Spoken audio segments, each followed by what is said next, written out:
a number of years under your belt, so tell me a little bit about the journey of starting this organization and what has been some of your experience so far. Sure. Sort of new and a few years under your belt. That's actually very well put. Originally when we launched in 2011, we thought that it was going to be a lot easier than it was, and kind of backstory why is because prior, the genesis behind launching HCC was basically I transitioned out of the Marine Corps in 2006 and went back to school and had a great mentor, continued to serve in the community, and immediately when I completed my business degree at University of North Texas, that was in 2008. I rolled right into launching my first company, and that was a software development firm. And if you remember, in 2008, Lori, that was a tough time for our economy, for America. Absolutely, for everyone. Yeah, a lot of people were taking pay cuts and losing jobs, and family friends that I knew that they thought I was crazy. They said this is the worst time to start a company. But for me, or if you ask any entrepreneur, the time is always now. The entrepreneurs, we kind of seek change and we create opportunities out of that change. And what I saw back then was that, even in a slumped economy, there were still companies, there's still people that got it. There's still people that were thriving. Whether you're in a slumped economy or a booming economy, there's always somebody that's thriving. And what I saw was there's this huge paradigm shift, in the last decade or two, that in marketing, to where traditional marketing of print ads and newspapers and billboards, and TV and radio, which all still, the traditional route still works, but what I saw was everything was shifting towards digital, internet, with search engine optimization, SEO, and social media, email marketing, and it's just more cost effective. And I wanted to be in that industry, and I wanted to move with how technology was changing in that manner, and how it was shifting to focus towards that. And so I committed myself to that, and I originally launched a franchise, purchased a franchise in digital marketing. And as we grew, I grew from a home-based business to a brick and mortar, and we evolved into business consulting and into software development, custom software development. And I was able to actually hire other veterans, hire people when a lot of people were struggling. And I looked at this and I was like, wow, this is really cool that I can do this, that I can start and grow a company. And I turn on the news or listen to the radio, and I hear a lot of times about all the struggles that my brothers and sisters are having transitioning out of the military. I really questioned that. I was like, what? How is this so? I was just a couple of years ago, I was just there, and now for me, a Marine grunt. A grunt is an infantry guy. Where that's like the joke is that's like the bottom of the barrel. It's the job that nobody wants. That you score the lowest on the test. That you're the front lines. For me, a Marine grunt, to be able to barely even finish high school, to come out and to start a company in a slumped economy and then find success in it. There's something behind that. And I was like, well, if this is in me, the discipline, the leadership, the tenacity, these traits are instilled in not only Marines but all veterans. So this is in me, and I can do this. There's something to that, and I want to help other veterans, take a similar path into this. And so it really motivated me to go back to school, and I got accepted to SMU's graduate master's program in entrepreneurship there. And if you live in Dallas, you kind of know that if you live in Dallas and you do business in Dallas, you kind of want to be a part of the Cox Business School, and so that's what really drew my attention and focus towards trying to get into that program. And I got accepted there, and not only did I get accepted, I actually got a scholarship to there on top of that. And I was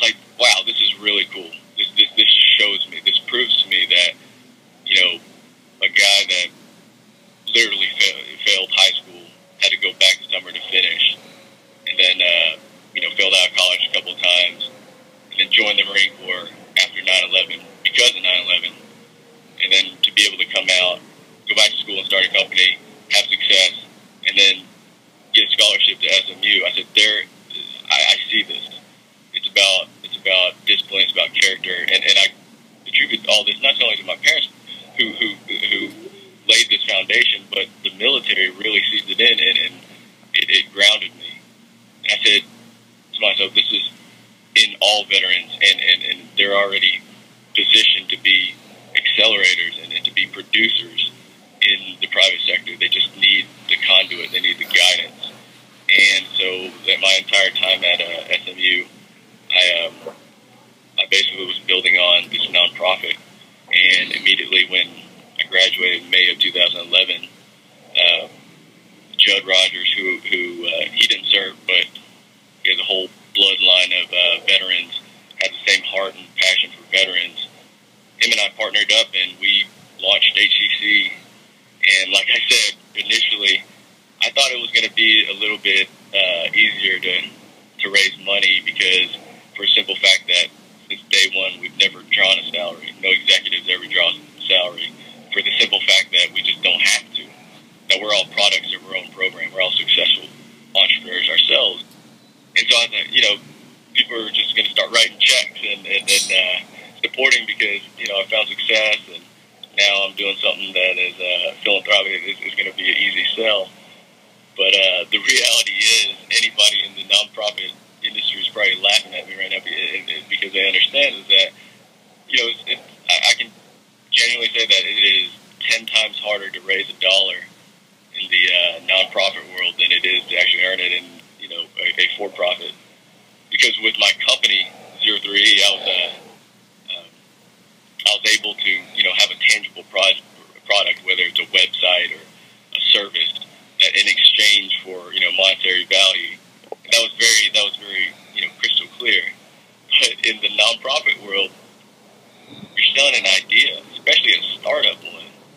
And especially at that time, I remember, talking with potential donors and foundations, and they just say, Andy, this all sounds good and everything, but why don't you just, help them find a job? Because that's all they do, and that's what was on the news. To me, I was like, yeah, we can do that. There's plenty of organizations that do that, but I'm not saying that all veterans are made out to be entrepreneurs, but what I am saying that there are a select few that, when empowered, they will be outstanding entrepreneurs, and they're going to be the ones that create.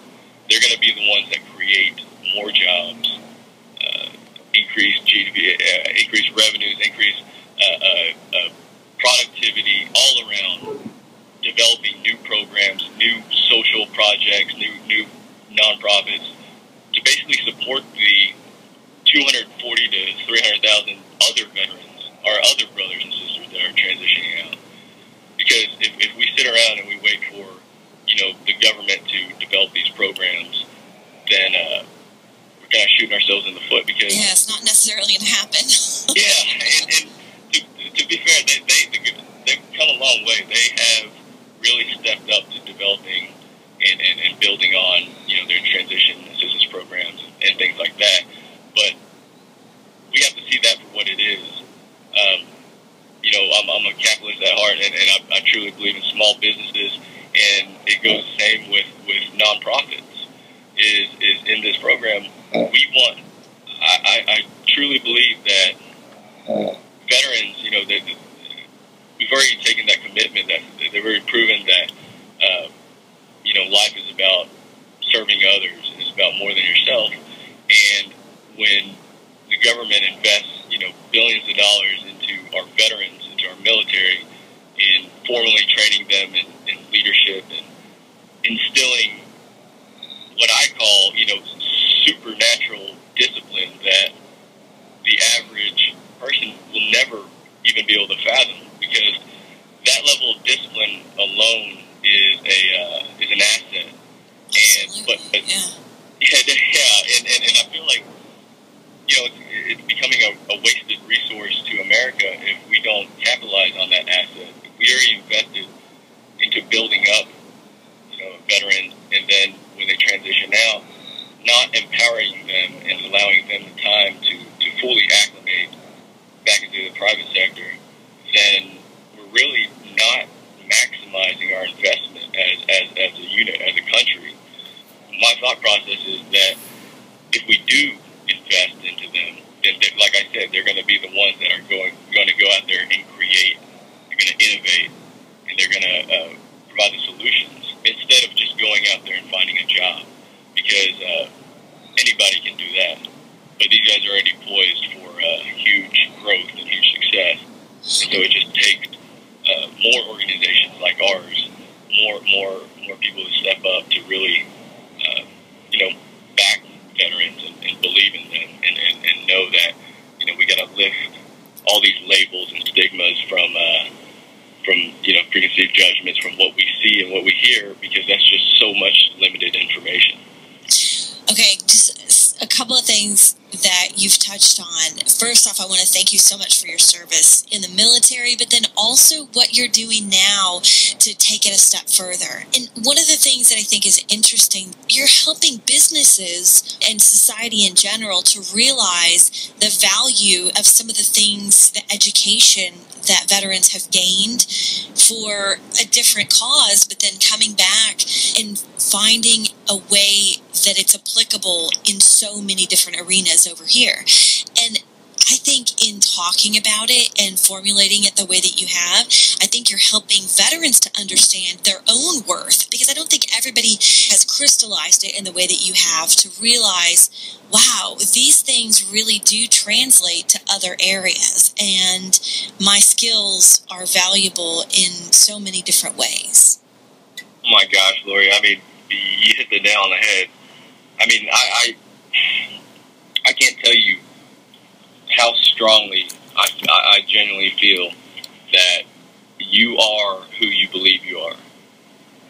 And what I mean by that is that if I'm a sergeant, I just served 4 years in the Marine Corps in the infantry, and then I came out, and all I saw and all I heard around media and my fellow brothers that have transitioned out, that unemployment is high, but not only is the national average high, the average for veterans is a couple of points higher than the national average, and so veterans are struggling more. PTS, mental health, all these labels that are slapped onto the veteran brand, as I call it, and it's all these negative connotations and undertones.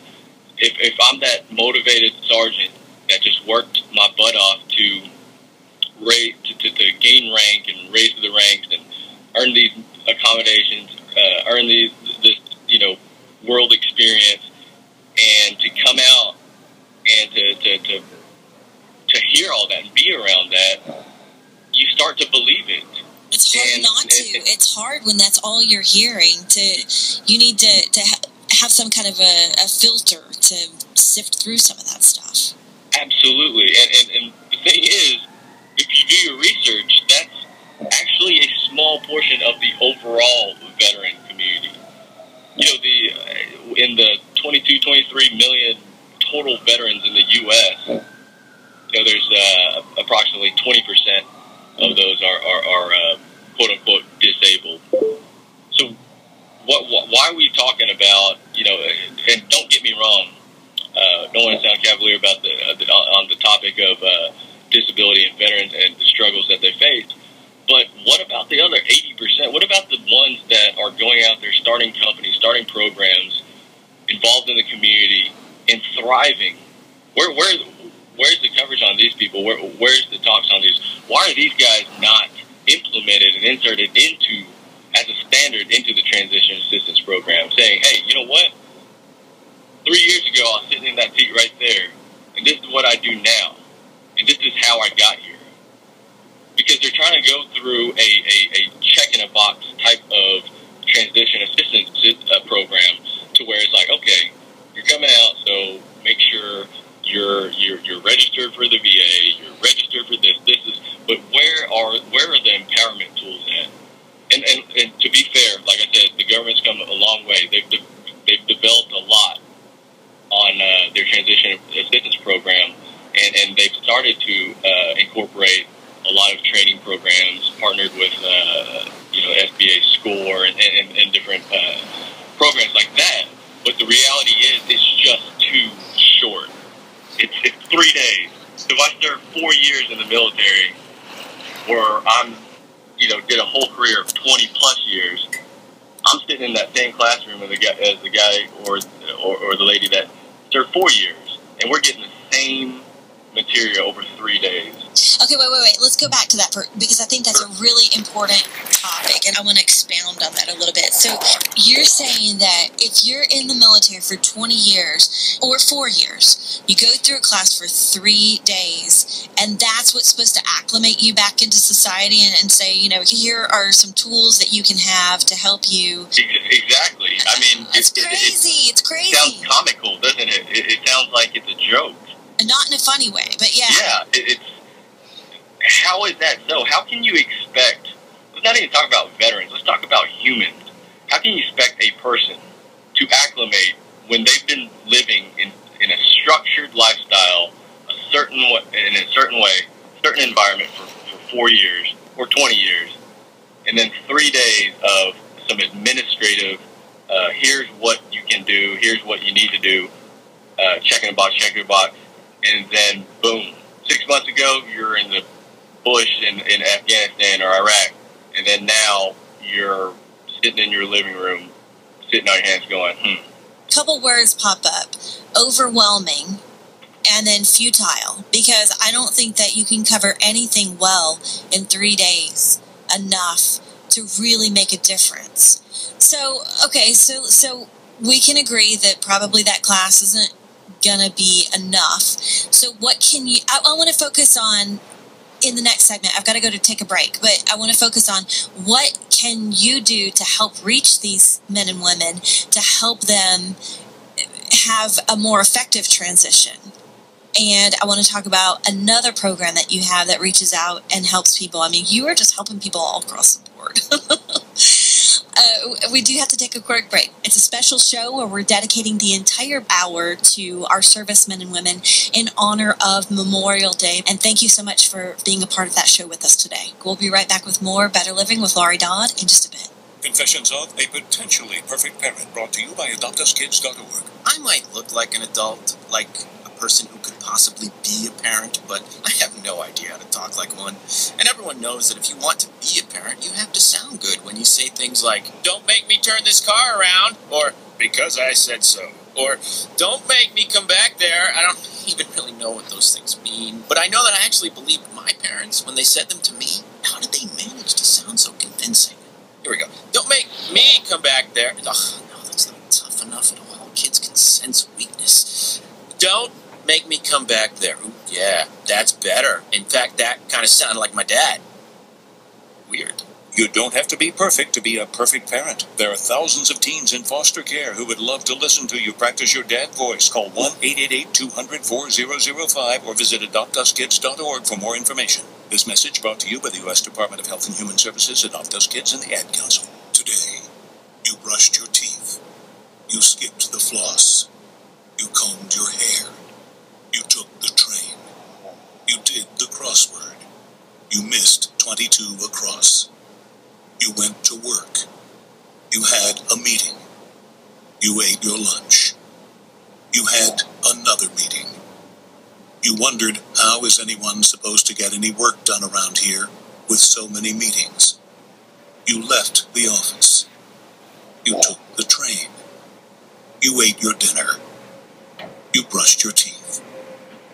You did all the things that one normally does the day before a brutal EF5 tornado rips through town, leaving 30,000 people without power. You never know when the day before is the day before. Prepare for tomorrow at ready.gov/today. Brought to you by FEMA and the Ad Council. When I grow up, I want to be a new pair of blue jeans. When I grow up, I want to be a kid's first computer. I want to be a football stadium. I want to be a bike that races around the country. I want to be a bench on a forest trail. When I grow up, I don't want to be a piece of garbage. And if you recycle me, I won't be Give your garbage another life. Recycle. Learn how at iwanttoberecycled.org. Brought to you by Keep America Beautiful and the Ad Council.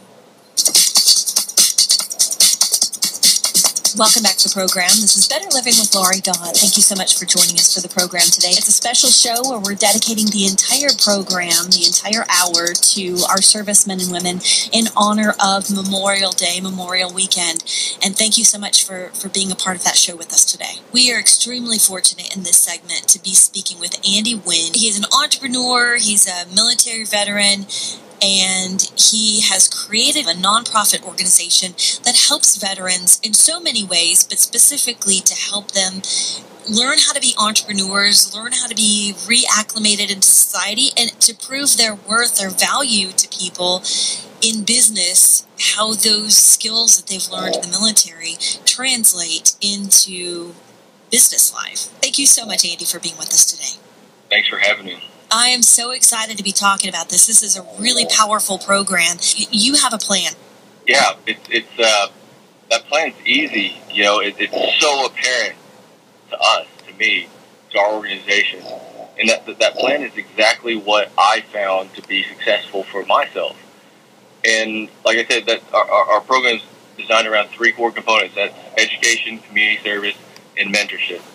And I'll tell you exactly why. So I like to think that I was kind of lucky to fall into an awesome mentor when I first transitioned out, and I didn't take a break. I went straight into school because I knew I loved everything about the military. I loved everything about the Marine Corps, but I'm very ambitious, and I was like, okay, I'm ready for my next chapter in life. So I wasn't going to sit around. You know, there's a huge misnomer or misconception or an issue that you might say that a lot of veterans transitioning out, that they're like, oh, I'm going to take a break. You know, I just did, 2, 4, 6, whatever tours overseas, and then now I'm going to come back and I'm going to take a break. I'm going to take a hiatus, and I'm going to, go to Thailand or go to Europe or whatever and spend some of this deployment money that I saved up. That is the worst thing that you could do. Think about this. If I just did 4 years. I did all these pumps, these tours overseas. I am acclimated to a high operation tempo, and I'm used to being up at 5:30 in the morning and being productive. Right off the bat, I'm used to taking direction. I'm used to being and having discipline in my body and being held accountable, holding myself accountable, holding others accountable.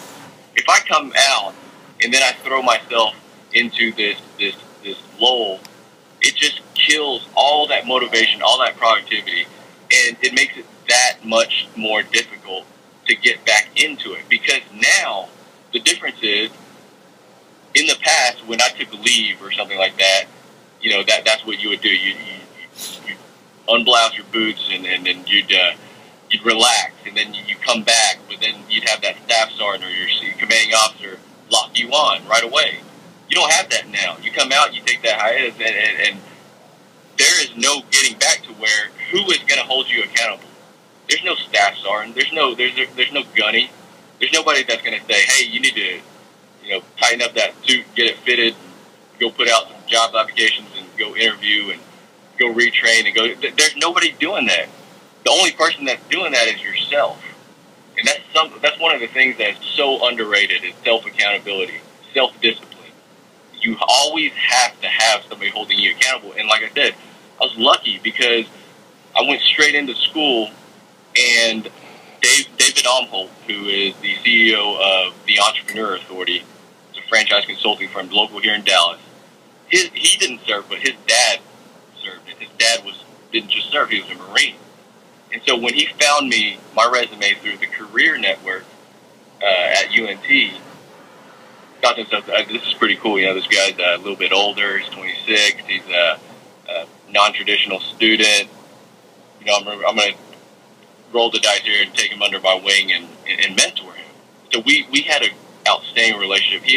Anybody who's had a good mentor will tell. Good mentors, they make you want to be better. They hold you accountable. They inspire you. They help you find your flaws, and they empower you to constantly build on yourself, self-improvement. And so I had that nurturing relationship to where I just wanted to be better. He was my staff sergeant, if you put it into sense. Having that was the X factor in my transition, complemented with retraining, the education aspect of it. A lot of veterans, they won't admit this, but they'll transition out and they like to think that they're going to just get a job because they served. So almost like it's a sense of entitlement. Like, oh, I just served our country and did a couple of tours overseas. I'm entitled to a job. You need to give me a job just because of that. And that is, it's backwards thinking, because you think about this. Like myself, when I went into the Marine Corps, my job was infantryman, and I didn't know anything about being in the infantry. I didn't know anything about immediate action drills. I didn't know anything about running a squad, but I humbled myself. And the military had an outstanding training program, and they taught me it, and I learned it. And not only did I learn it, but I became an expert at it. And so I didn't know anything about being an infantryman before I went in, but I became an expert at it. So you have to take that same mentality and apply it to transitioning out. So a lot of people think that, I'm coming out of the infantry, I need to go into security or become a police officer or a firefighter, or paramedic. Don't get me wrong, those are highly respectable jobs. But my platform, my point here is that that's not your only option. Your leadership, your tenacity, all these characteristics that's been instilled in you.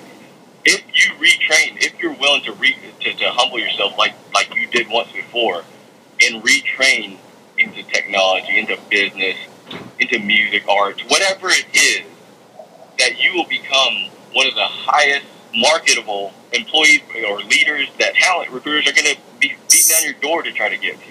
Absolutely. But you have to retrain. And not even just retrain. I mean, some of it, yes, may be that, but it might also just be, how do those skills translate into other things? And that's a difficulty, I think, that a lot of HR organizations have right now, is if you, and I don't know if veterans have the same type of wall that I think a lot of other people have, but if they can't check a box and say, you've done this exact thing, possibly at a competing organization, then they don't necessarily see you as being able to do that. You can't get your foot in the door if they can't check that box. Lori, I'm sorry, you struck a chord with me right here. It's a big one. It's difficult. Yeah. So I think we need to open up that dialogue too, to make people be able to see the relevance of some of these skills in other areas. Like you pointed out, the discipline, the leadership, all these different things are very applicable and very much in demand. I genuinely feel that veterans can do anything that they want. I'm talking about any industry. They just have to, like I said, humble themselves and be willing to train into whatever they're passionate about, what they want to go into.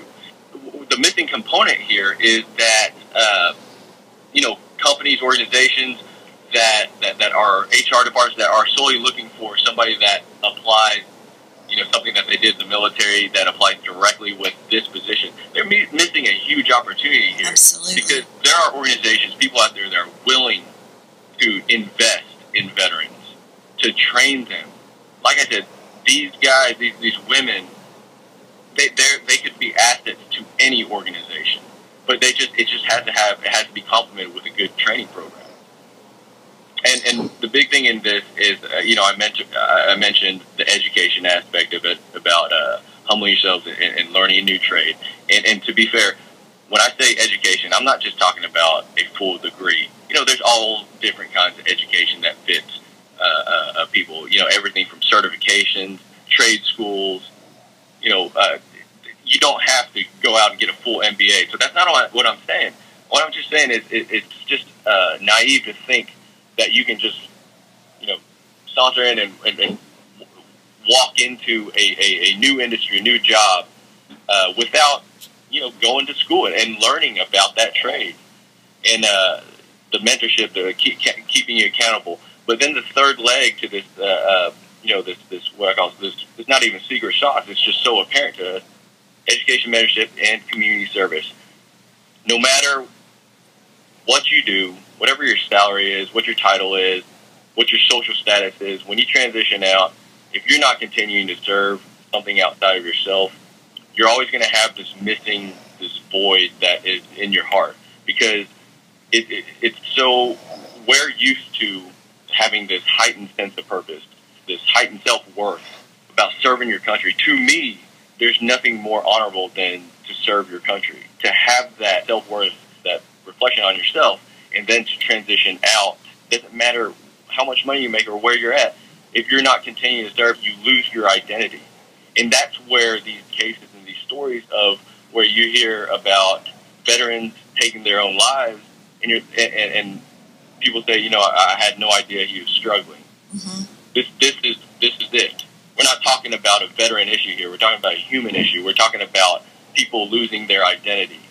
And it doesn't just happen to veterans. Pro athletes, we were partnered with professional sports teams with former pro athletes that advocate for us, because they went through the exact same parallel, to where you think about a football player who's on Sundays, they're rooted on like gladiators. And then when they transition out, they retire, next thing you know, they're watching it from their couch. What does that do to you? It's a huge life change, huge. Yes, and you lose that self-worth, that identity. One of our biggest donors is Julie Hirsch from the Hirsch Foundation. Very affluent family, affluent woman and foundation, to where she attempted suicide twice because she lost her identity as an executive, being a mom, transitioning from kids moving out and things like that, or stop working. So, like I said, this is not a veteran issue. When she shared her story with me and I shared my story with her, we instantly connected, and we saw that there was something special here. We saw that this is not just a veteran or a mom or a pro athlete issue. It's a human issue.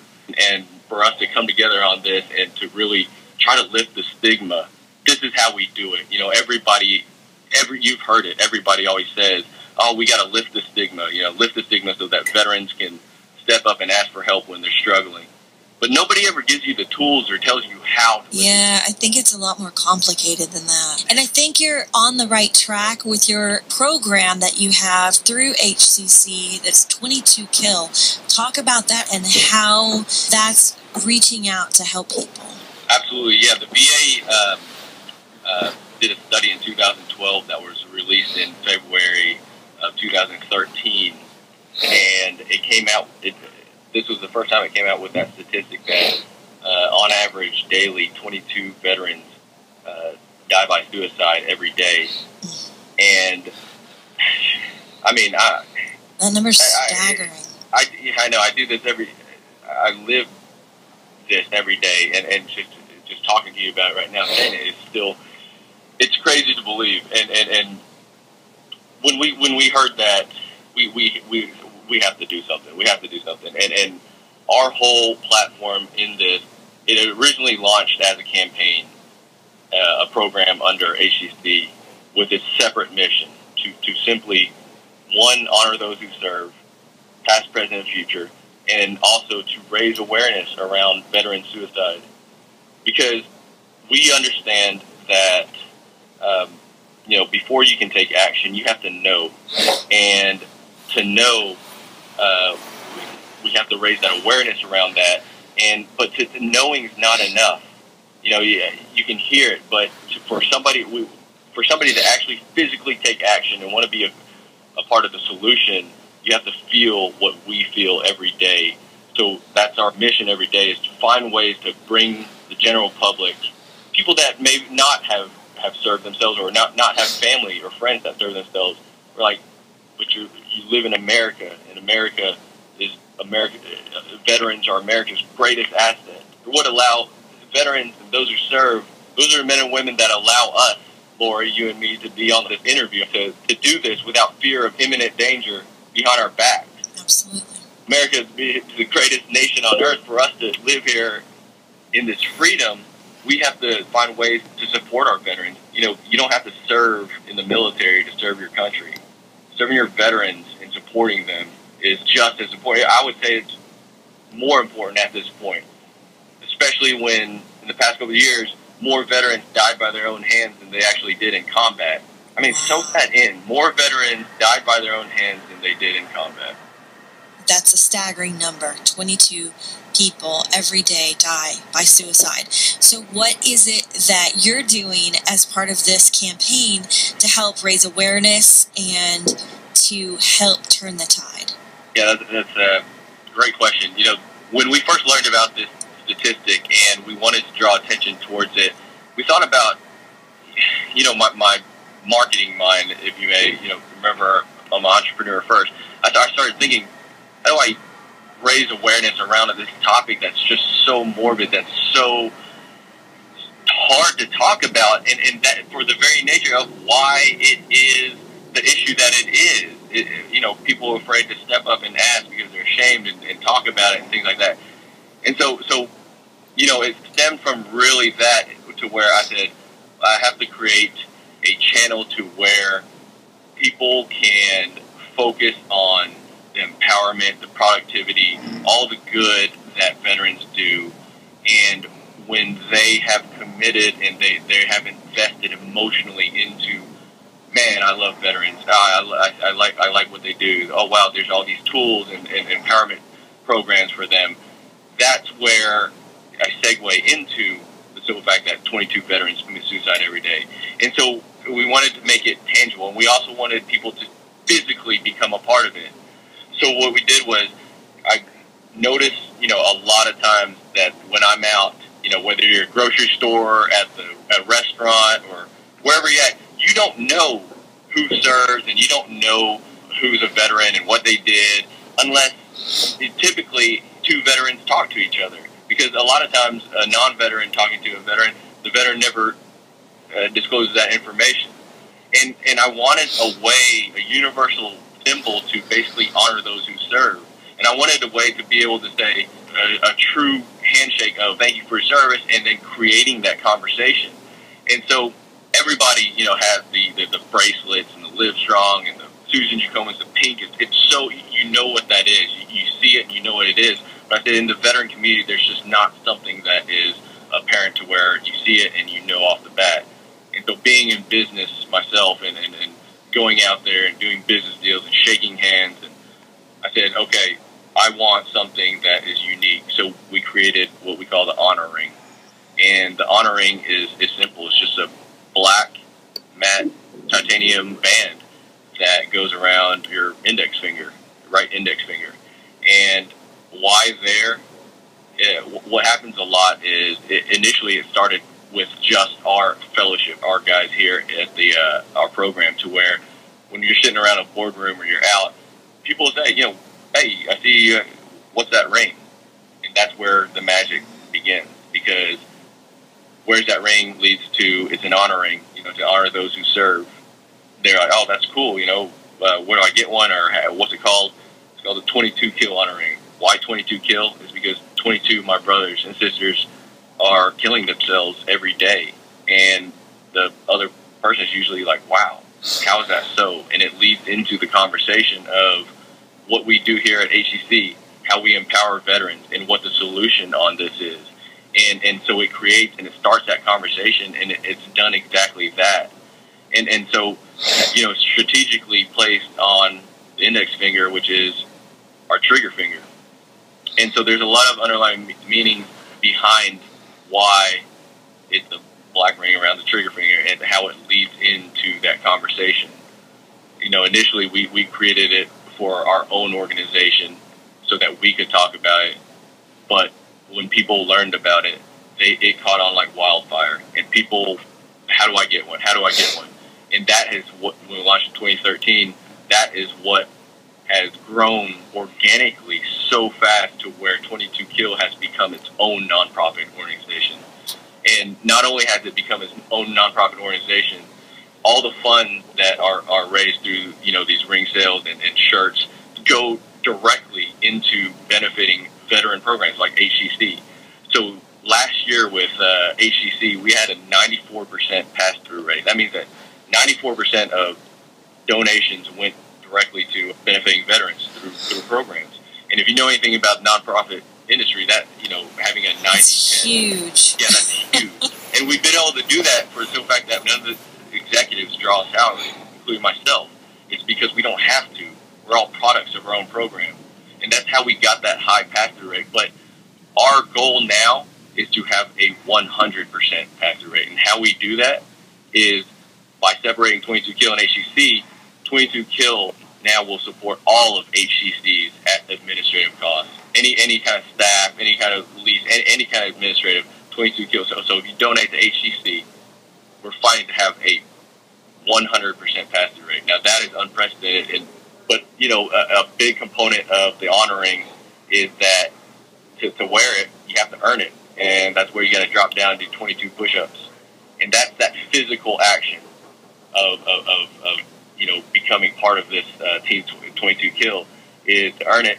You got to drop down and do 22 push-ups. And like I said, this caught on like wildfire. And when I mentioned Julie Hirsch earlier from Hirsch Foundation, when she toured our facility, and I told her about it, and she dropped down in her skirt and boots. We videotaped it. We put it out on social media.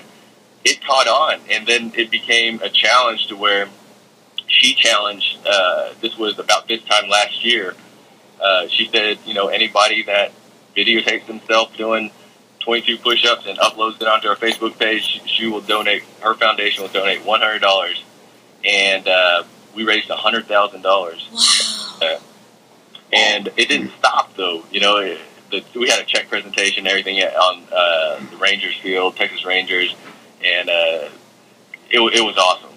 But like I said, even after that campaign ended, people just kept on doing it because we gave an opportunity for veterans or non-veterans to take a physical action to become a part of this and to raise awareness around this, because that's where it starts, is the conversation. You just got to create the conversation. Once you create the conversation, you take it to the next level of is becoming a veterans advocate and educating yourself.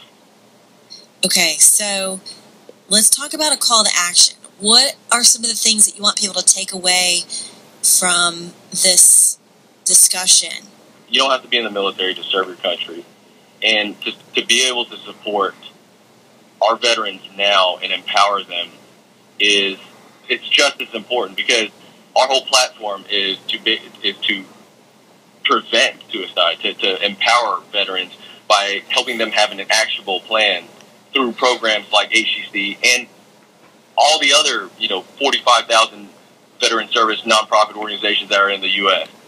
But because we're not the only one, but because if we have an actionable plan and help educate them, keep them accountable through mentorship and connect them with the community prior to them even going down what we call the downward spiral of not having a job and trying to supplement their income with raising their disability and then being pumped full of meds, and then the human issues of that everybody goes through at some point in their life, whether it's financial, relationship, whatever it is compounded with these other issues, which ultimately can lead to suicide.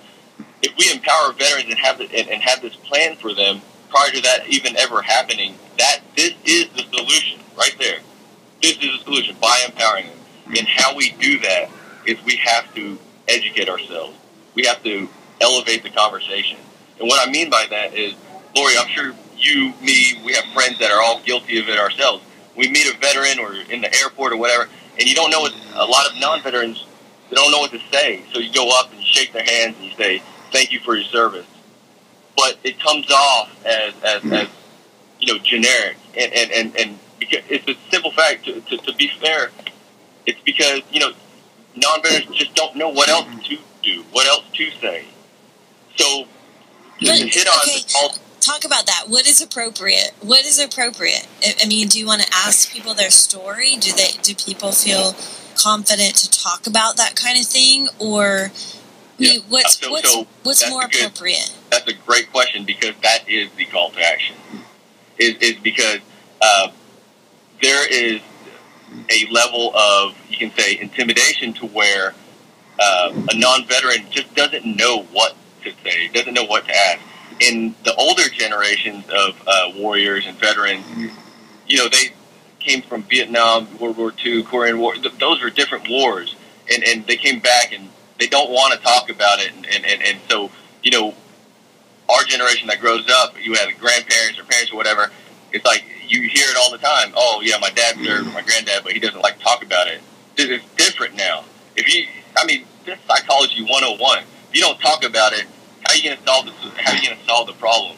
So what that has done is that is what created the stigma to where there's no communication, there's no connection, and so the call to action is that any person, any American, anybody that wants to support veterans, anybody that wants to be a part of this solution, here's what you do: get on your computer, research, Google, Yahoo, whatever. Veteran service organizations, veteran programs, whatever.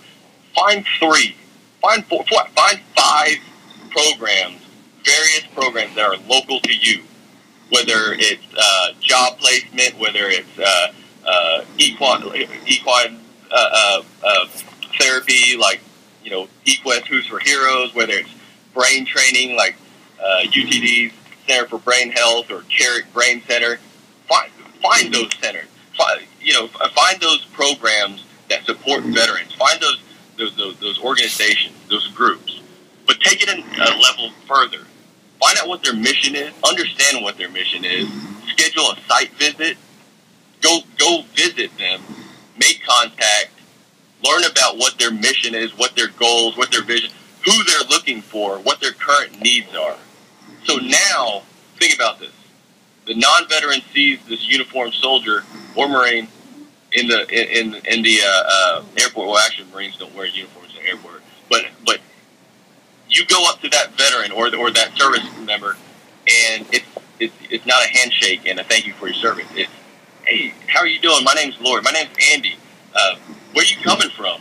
Oh, that's great. Are you about to get out right now? Oh, I need to get you connected with allies in service. They're going to help you find your job. Oh, have you talked to Jeff Hensley over at Equest Who's for Heroes? They have an outstanding community program and with horses.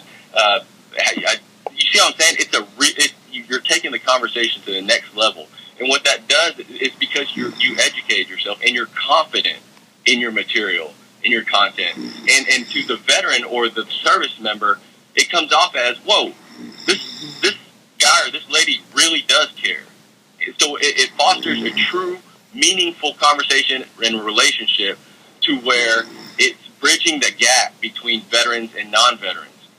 And so what that does, imagine if every American was doing that you just knew 3 to 5 local programs and around you that every time you met, imagine if everybody was doing that.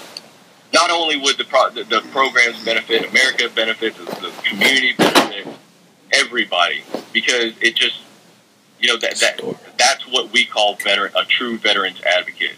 So with 22 Kill, that's what that's our mission. We're constantly recruiting veteran advocates, and you can go to 22kill.com under Get Involved, and you can register as a veterans advocate. And we have different levels. It just depends on how committed you really want to be. But that is the call to action. That's the solution that anybody can do. So when if you're an American or you live here and you are one of the ones that say thank you for your service, here's an accountability check. Ask yourself, how much do you really care? Because if you care enough just to shake a hand and say that, that's okay. I'm not judging you. I'm just saying, be accountable. So just understand how that comes off. But if you truly do care and you want to do something about it and you want to be a part of the solution, then invest that amount of time into doing exactly what I just said. And I'm not asking for money. We're not asking for money. We're not asking for any handout. That's the antithesis of what a veteran is all about. But we do want to be connected, and we do want to communicate and know, that you understand what being a veteran is and what programs are available to us. And so when you can elevate that conversation to that and actually deliver content of value, then that is truly thanking somebody for their service. I like that idea of taking it one step further and putting your money where your mouth is. If you really do like to thank people for their service, prove it. Prove the conversation. Prove that you, that you mean it. I still think that would be kind of an awkward conversation.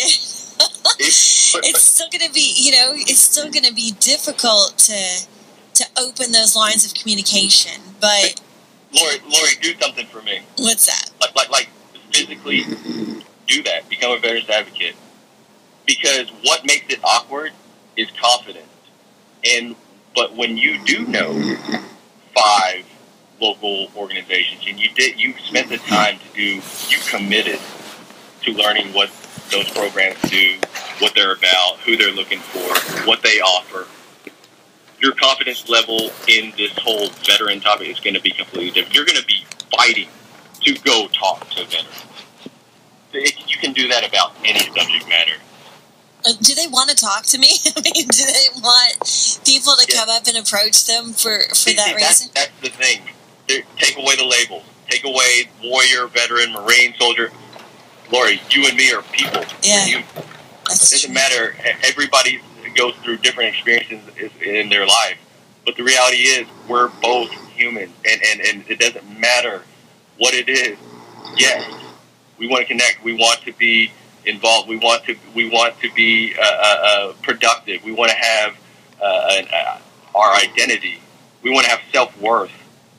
And so yes, so you have to take accountability here, and you have to change, be a part of changing, removing that stigma by saying, okay, this is just because they served or whatever, I can't treat them any differently. Because think about that. If you go into any conversation, any relationship with preconceived notions of what you think that person wants or does not want, you're automatically not being your true self.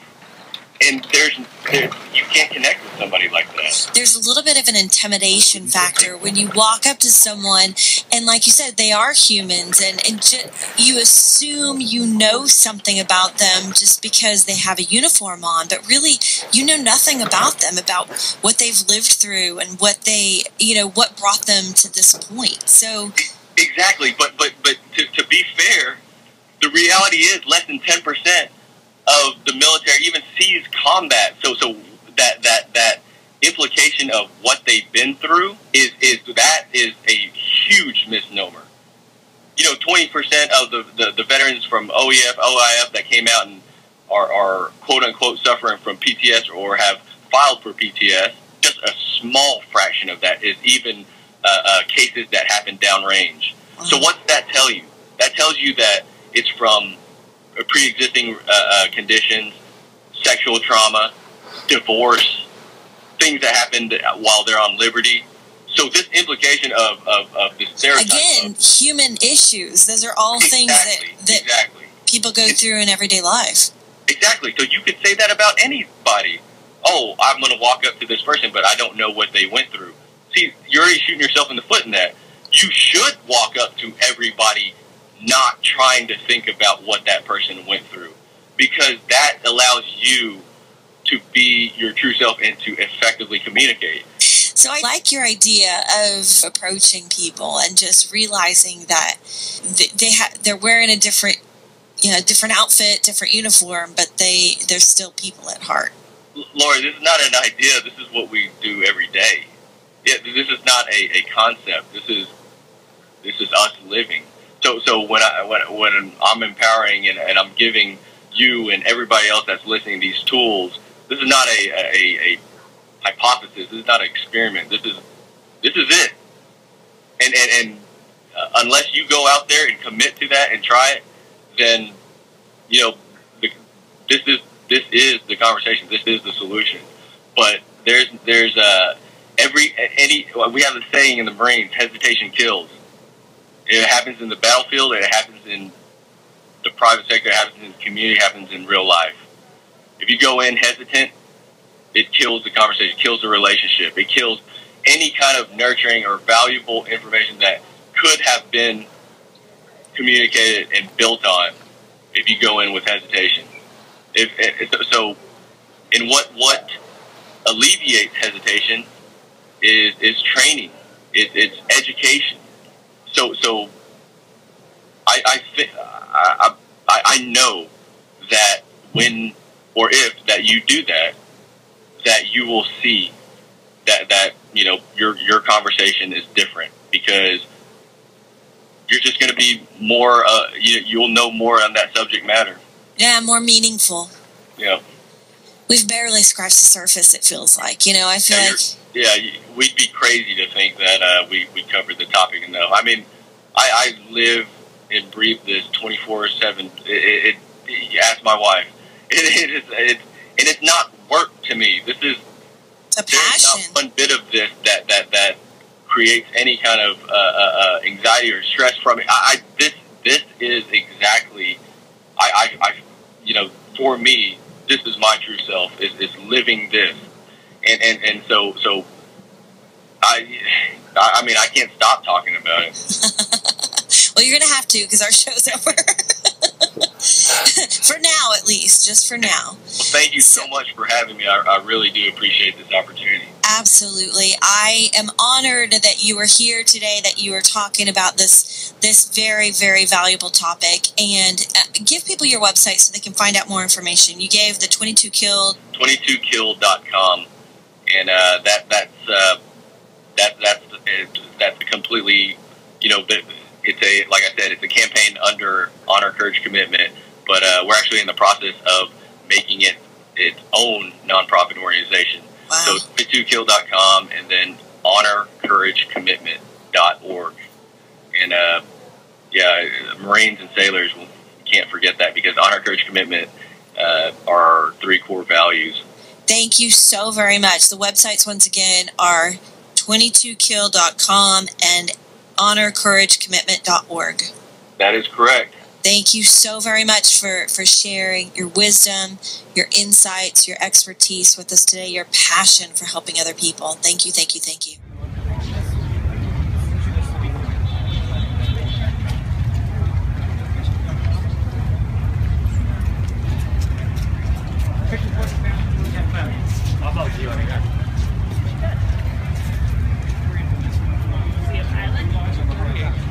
Red line is the DMZ as it exists today. That's the